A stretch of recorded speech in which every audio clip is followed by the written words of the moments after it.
Parking meter clash in the city for and against protests. SOCU probe into Guyana Rice Development Board and Senior Agriculture Officer. And the AFC said its relationship with the APNU is unjustifiably criticized. News in Depth begins now. With tonight's edition of News in Depth, I'm Ivor Wharton. Thanks for joining us. First up, clash in the city over the installation of parking meters. The protesters were standing on either side of Regent Street in front of City Hall demonstrating for and against parking meters.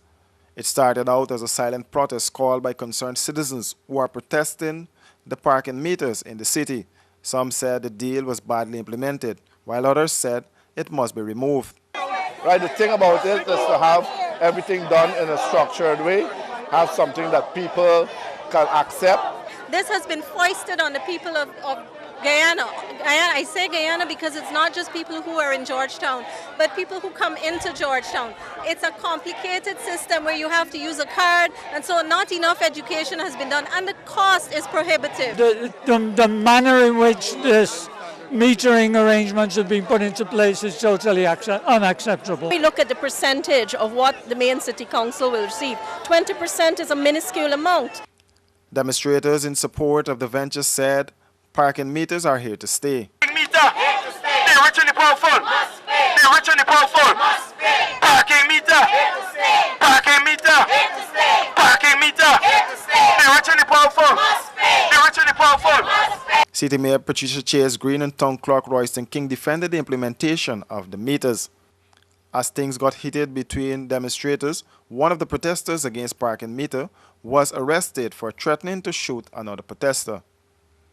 Smart City Solution has recently rolled out the first phase of parking meters in certain parts of the city, and in the coming weeks the exercise will be extended to other areas. We will return with more news on the other side of this break.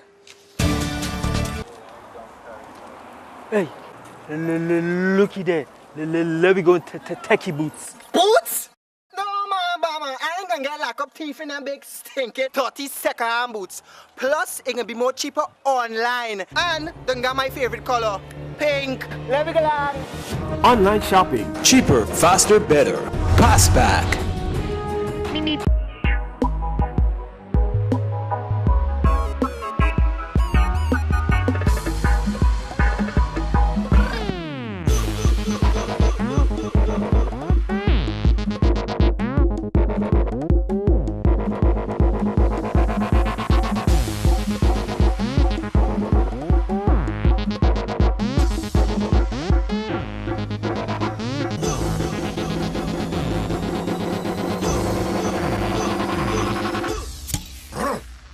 A man's beer.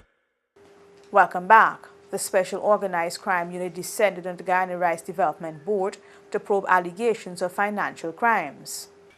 The Special Organized Crime Unit, along with members of the Guyana Police Force, this morning swooped down on the Guyana Rice Development Board's office in Kingston in search of evidence relating to financial crimes. The search was led by head of SOCU, Sidney James, and British advisor to SOCU, Dr. Sam Sittington.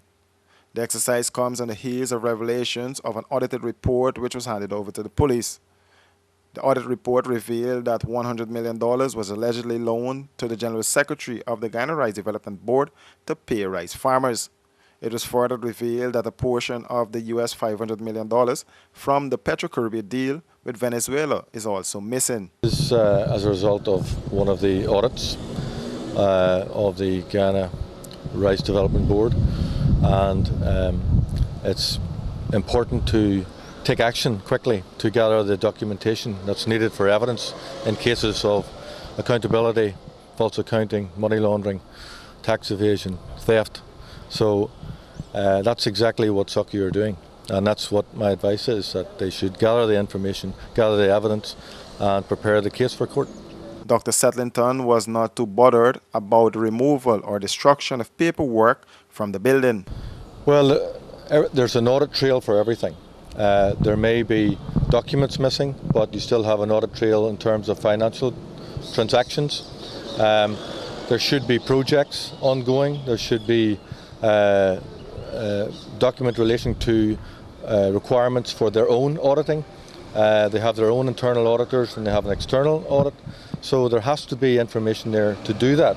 And they're obliged to keep that information for those audits. No doubt there will be things missing, but it's up to SOCU then to try and put together the jigsaw and make a complete picture. Some staff members were denied entry to the building, while those inside were not permitted to come out as the investigation was in progress. While the search was ongoing at the Guyana Rice Development Board, SOCU officers also visited the Ministry of Agriculture to conduct additional searches and to reportedly seize a vehicle that is allegedly part of the probe. The vehicle is driven by a senior financial officer at the Ministry of Agriculture, who allegedly has ties to the PPP. When contacted, the woman said she knew nothing of the search or that the police were looking for her. Better than ever, the AFC speaks of its relationship with the APNU. Outgoing leader of the Alliance for Change, Kemraj Ramjatan, said that going forward he would like a continuity between the AFC and APNU. The two parties signed the Common Spirit Accord just before the May 2050 general and regional elections. Ramjatan said so far the relationship between the two sides has been very sound and sometimes unjustifiably criticized. Ramjatan said he sees an extraordinary brighter economic and financial reality that the government is going to arrive at. And that is going to be a day that will, in a sense, end a lot of these difficulties that we have. The difficulties is lots of jobs people want. People want jobs. And that sometimes is a difficult thing. That's the frank thing about it. And people then make all kinds of remarks that we're not doing this, we're not doing that. And that is what sometimes has an element of destructiveness about it, and petty jealousies, as I mentioned, and pettiness and all of that. But we are on to an extraordinarily bright day, and as I said, it could very well be by divine intervention under an APNU AFC government. And so I believe, in all honesty, that those difficulties and challenges and constraints that we presently have in this relationship will all be met. Ramjatan was recently voted out as leader of the AFC. He said in his mind democracy was at work in the party's last national conference. He was elected the chairman of the party. That's a wrap for this edition of News in Depth.